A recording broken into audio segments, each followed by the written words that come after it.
साई की बात। बच्चे एक बात सुनो, देखो ये मौका है ना, ये मौका तुम्हें आगे बढ़ने के लिए दिया गया है, ना कि ये सोचने के लिए कि दूसरे लोग तुम्हारे बारे में क्या सोच रहे हैं। ये सिर्फ और सिर्फ तुम्हें भटकाने के लिए किया जा रहा है। जो भी हो रहा है ना, वो सिर्फ और सिर्फ तुम्हें भटकाने के लिए किया जा रहा है, लेकिन तुम्हें भटकना नहीं है।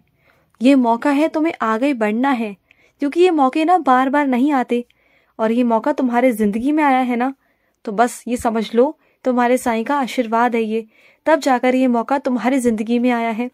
क्योंकि बहुत बार तुम्हारे साथ ऐसा हुआ है जिंदगी में, अतीत में बहुत सारे कुछ तुमने झेला है, बहुत सारी परेशानियां झेली हैं, और तुमने कहा था कि साईं इस जिंदगी में मुझे मौका नहीं मिला कभी आगे बढ़ने का, नहीं तो मैं आगे बढ़ता, कहा था ना।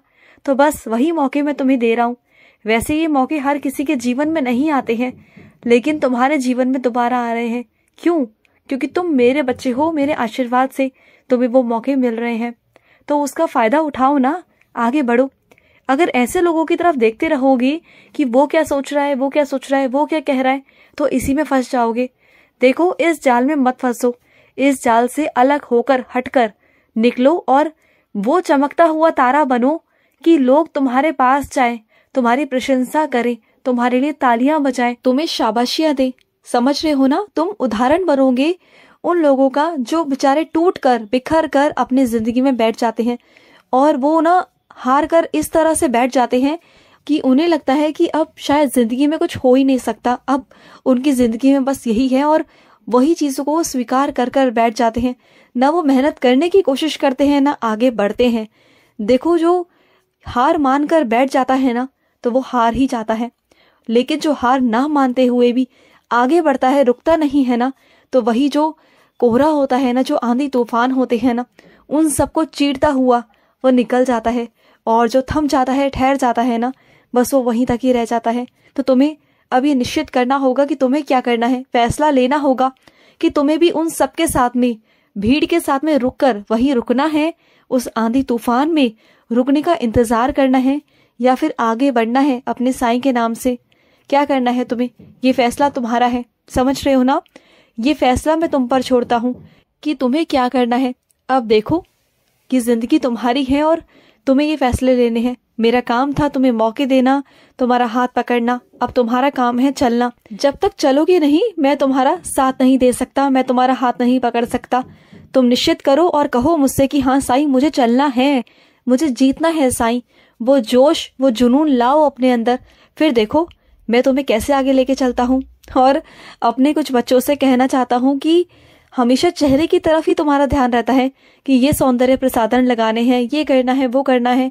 कभी अपने पाँव की तरफ भी ध्यान रख लो। तुम्हारे पैरों की एड़ियां कितनी फट गई हैं, तुम जानते हो? एड़ियां फटना नकारात्मकता की निशानी होती है, ये अलक्ष्मी का वास होता है इसमें। समझ रहे हो ना? फिर घर में बरकत नहीं आएगी, फिर तुम परेशान रहोगे। तो हो सके तो इस मौसम में पैरों को ढककर रखो और तेल लगाकर रखो, जिससे तुम्हारे पैरों में रूखापन ना आए और जिससे तुम्हारे पैर भी साफ सुथरे रहें और अच्छे रहें। समझ रहे हो ना? नहीं तो तुम्हारे एड़ियों में भी दर्द भी हो सकता है, और अगर ज्यादा दिनों तक तुमने ध्यान नहीं दिया तो उसमें से खून भी निकल सकता है, फिर तुम परेशान हो जाओगे, चल नहीं पाओगे, घाव हो जाएंगे। तो इसलिए तुम्हें पहले से ही बोल रहा हूँ, ध्यान रखो अपना। और सुनो, तुम कभी ना बिंदी नहीं लगाते हो, है ना? लेकिन जब तुमने कल बिंदी लगाई थी तो तुम बहुत खूबसूरत लग रहे थे, बहुत खूबसूरत। कभी कभी लगाया करो, अच्छा लगता है मेरे बच्चे, लगाया करो। तुम्हारे पे बिंदी ना बहुत जचती है, तुम्हें बहुत अच्छा लगता है ना बिंदी लगाना, लेकिन तुम बहुत कम लगाते हो, दिन त्योहारों पर लगाते हो बस। लेकिन लगाया करो, लगाया करो, अच्छा लगता है तुम पर। देखो, सज सवर कर अच्छे से रहोगे तो तुम्हारे मन को भी अच्छा लगेगा। तो अपने आप को खुश करने की सोचा करो, ना कि दुनिया को। दुनिया के लिए सजा सवरा मत करो, अपने साईं के लिए और अपने लिए सजा सवरा करो। देखो, जब तक तुम अपने आप को खुश नहीं रखोगे ना, तो तुम दुनिया को नहीं खुश रख सकते, ना तुम किसी और को खुश रख सकते हो। तो अगर दुनिया को खुश रखना चाहते हो, अपनों को खुश रखना चाहते हो ना, तो सबसे पहले तुम्हारी जिम्मेदारी बनती है कि तुम अपने आप को खुश रखो। देखो, ये मत सोचो कि कोई तीसरा इंसान आएगा और तुम्हें खुश करेगा। तुम ये उम्मीद की किरण लेके बैठा मत करो, क्योंकि ये दुनिया ऐसी ही है, जिसका जब मतलब होगा तभी तुम्हारे पास आएगी, वरना तुम्हें पूछेगी भी नहीं।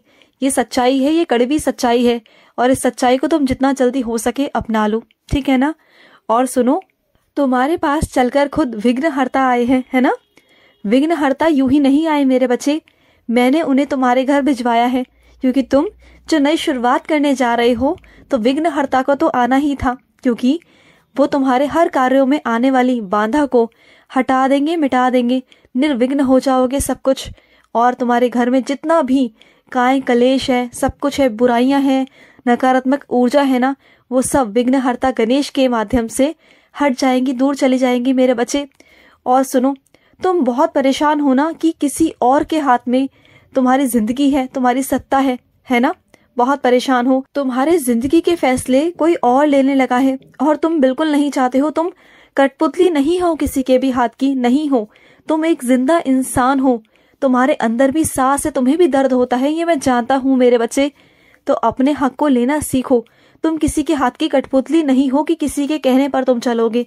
कोई कहेगा कि उठो तो उठोगे, कोई कहेगा तो बैठोगे, नहीं, बिल्कुल नहीं। जो अब तक किया वो अब नहीं करना है तुम्हें, बल्कि आवाज उठानी है और साफ साफ मना करना है कि तुम वो नहीं करोगे। उनकी किसी भी बात को तुम्हें अपनाना नहीं है, तुम्हें स्वीकार नहीं करना है, और खासतौर से वो चीजें जो तुम्हारे दिल गवाही ना दे करने का, वो तो तुम्हें कभी स्वीकार नहीं करना, बिल्कुल भी नहीं करना है, समझ गए ना। और सुनो, जब तुम दो लोगों के बीच में लड़ाई झगड़ा या कोई कहासुनी या कोई बात होती है ना, तो उसे अपने तक ही रखा करो, क्योंकि ना लोगों की नजरें रहती हैं, लोगों के कान रहते हैं हमेशा सुनने के, वो बस यही सुनते रहते हैं कि क्या चल रहा है क्या नहीं चल रहा है। उनकी बस नजरें, उनके कान सिर्फ और सिर्फ तुम्हारे कमरे की तरफ रहते हैं। तो जो भी सुलझाना है, जो भी करना है, या जो भी कहासुनी है, जो भी है, वो सिर्फ अपने कमरे तक रखो। तुम्हारी लड़ाई की वजह भी उन तक नहीं पहुंचनी चाहिए कि तुम्हारी लड़ाई की वजह भी क्या है, क्योंकि वो वजह जानकर ना फितूल बनाते हैं और उसको लंबा लंबा खींच कर ना तुम्हें परेशान करने की कोशिश करते हैं, मानसिक तौर पर तुम्हें परेशान करते हैं। और जो तुम्हारा सामने वाला है ना, उसे भड़काने की कोशिश करते हैं कि तुमसे वो और नाराज हो जाए, ना कि उसे मनाने की कोशिश करते हैं, उसे और भड़काने की कोशिश करते हैं, ना कि उसे समझाते हैं। तो फिर ना ऐसे में ना अपनी वजह को ही सामने मत आने दिया करो, क्योंकि ऐसे लोग बदतमीज लोग होते हैं। उन्हें अपना तो कुछ दिखाई नहीं देता, लेकिन वो तुम्हारे थाली में झांकना बंद नहीं करते, तुम्हारे कमरे में झांकना बंद नहीं करते, क्योंकि उन्हें हमेशा यही रहता है कि तुम क्या खाते हो, क्या पीते हो, क्या कहते हो, उन्हें सब जानना होता है। बल्कि दुनिया की नजरों में वो सबके सामने कहते हैं कि उन्हें तुमसे कोई मतलब नहीं, कोई नहीं, लेकिन मतलब तो उन्हें है, अंदर ही अंदर ईर्ष्या है उन्हें, और ईर्ष्या तो वही होती है जहां मतलब होता है। तो बस समझ जाओ मेरे इशारों को, मैं किस ओर इशारा कर रहा हूँ, किन लोगों की तरफ इशारा कर रहा हूँ ना, उस बात को तुम समझ जाओ, है ना। देखो, मैं पहले तो नहीं कहता था, लेकिन अब तुमसे कह रहा हूँ कि थोड़ा सख्त बन जाओ, थोड़ा कड़े बन जाओ, क्योंकि तुम बहुत नर्म दिल के रहे हो, बहुत विनम्र रहे हो सबके साथ, तुमने सबके साथ अच्छा व्यवहार किया है। और आज यही है कि वो लोग तुम्हारे साथ उल्टा सीधा करते हैं, गलत चीजें करते हैं, क्योंकि उन्हें लगता है कि तुम कुछ कहोगे नहीं, करोगे नहीं। लेकिन अब मैं तुमसे कहता हूँ कि अब थोड़ा सख्त बन जाओ, क्योंकि अब ये दौर अलग है। वो दौर अलग था जब मैंने तुमसे शांत रहने को कहा, लेकिन अब मैं तुमसे कहता हूँ कि बोलो, आवाज उठाओ, और अगर तुमसे कोई कुछ कहे ना, तो उसे उसी का वही जवाब दे के आओ। देखो, तुम शांत नहीं बैठ सकते, अब तो बिल्कुल नहीं बैठ सकते, तुम कहना और तुम्हारे शब्दों में मैं विराजित हो जाऊंगा, ठीक है ना। खुश रहो। आज का मध्याह्न साई संदेश समाप्त हुआ।